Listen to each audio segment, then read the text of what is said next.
Miss Ellison? Yes. You brought this case before the court. What's going on? Well, I'm divorced from the person that didn't show up. I see that. Yes, and I'm here to ask the court for more spousal support. I've went part-time on my job. I'm no longer working full-time. I've lost money. And the man's done nothing but cause me trouble since we've been divorced. He does all kinds of crazy stuff. And I deserve more money with all this harassment. Plus, I want a restraining order against him. This has to stop. My nerves are on edge. Can't take much more of it. But I think $100 a week extra for spousal support would be fair with all the, the headaches he's given me and everything like that. Hey everyone, welcome back to the channel. Today we're taking a deep dive into a dramatic courtroom case from All Rise. Support court with Judge V. The case, labeled JVB 1073, features Miss Ellison, a divorced woman seeking additional spousal support from her ex-husband. But did she really have a solid case? Let's break it all down. Miss Ellison brought this case to court claiming she needed an extra $100 per week in spousal support. Her main argument: she had moved from full-time to part-time work and could no longer afford her expenses as easily as before. On top of that, she alleged that her ex-husband had been harassing her, stating that he drove around her home, honking his horn in the middle of the night, and even showed up at her workplace unannounced, causing disturbances. Judge V took the harassment claims seriously, but pointed out that restraining orders are not issued in this particular court. Instead, she advised Miss Ellison to seek legal assistance through the proper channels, such as filing with a local police department or another court that specializes in protective orders. This is an important distinction because different courts handle different legal matters.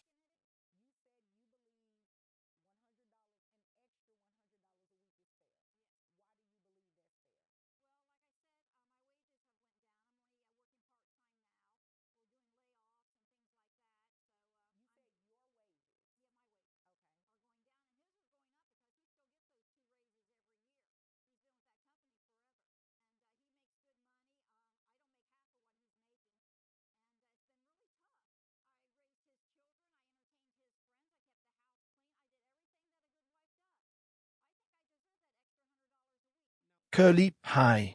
Now let's move on to the financial aspect of the case. This is where things get interesting. Miss Ellison was already receiving $325 per week in spousal support. Additionally, during the divorce, she was awarded the marital home and received half of her ex-husband's 401k, a sum of approximately $250,000.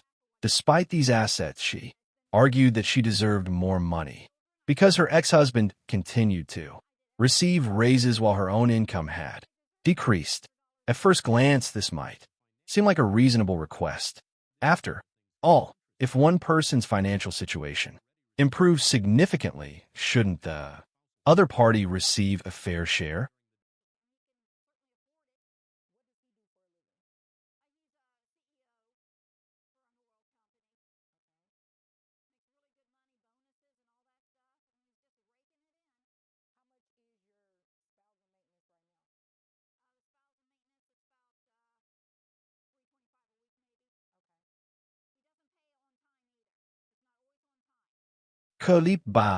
However, the law doesn't quite work that way when it comes to spousal maintenance.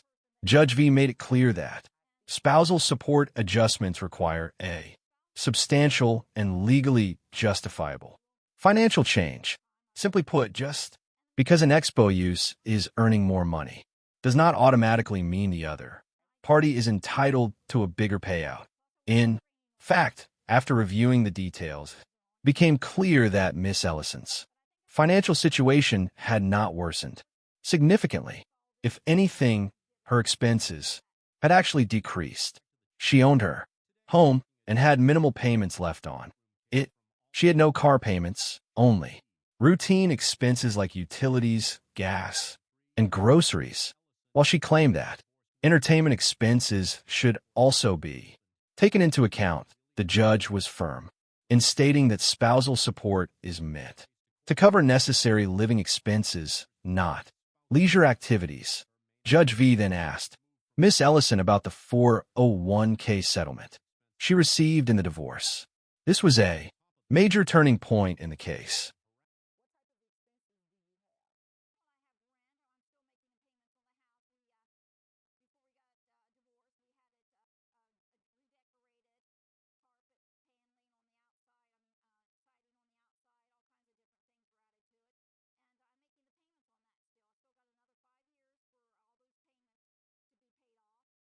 Bon.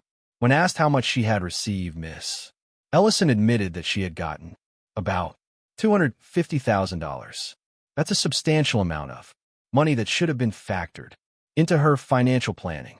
Judge V reminded her that this amount was already considered when her spousal maintenance was initially determined. Since the original ruling had taken her financial share into account, she could not ask for additional support based on the same factors. At this point, it was becoming clear that Miss Ellison was not providing a strong enough argument to justify an increase in spousal maintenance. Judge V stood firm, explaining that if the court allowed raises and support payments simply because one party's income increased, then countless people would flood the courts with similar requests.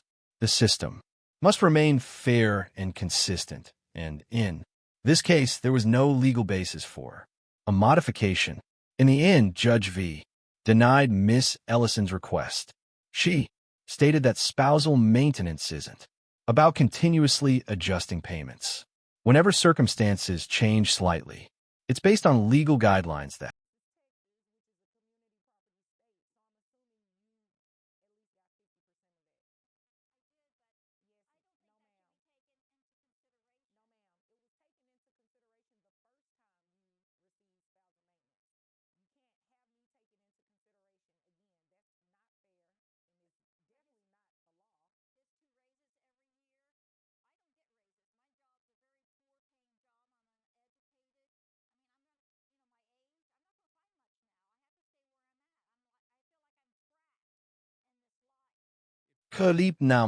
if you're seeking an increase in spousal support, you need to present a strong, legally justified argument. The court will not grant additional payments just because your ex-spouse is earning more money. You must demonstrate a significant financial hardship or an unexpected life change that affects your ability to support yourself. Additionally, if you're dealing with harassment from an ex, it's crucial to take the proper legal steps by filing a restraining order through the correct channels. Now, we want to hear from you. Do you think Miss Ellison had a valid case? Or do you agree with Judge V's decision? Let us know in the comments. And if you found this breakdown helpful, don't forget to like, subscribe, and hit that notification bell for more legal insights. Thanks for watching, and we'll see you in the next video.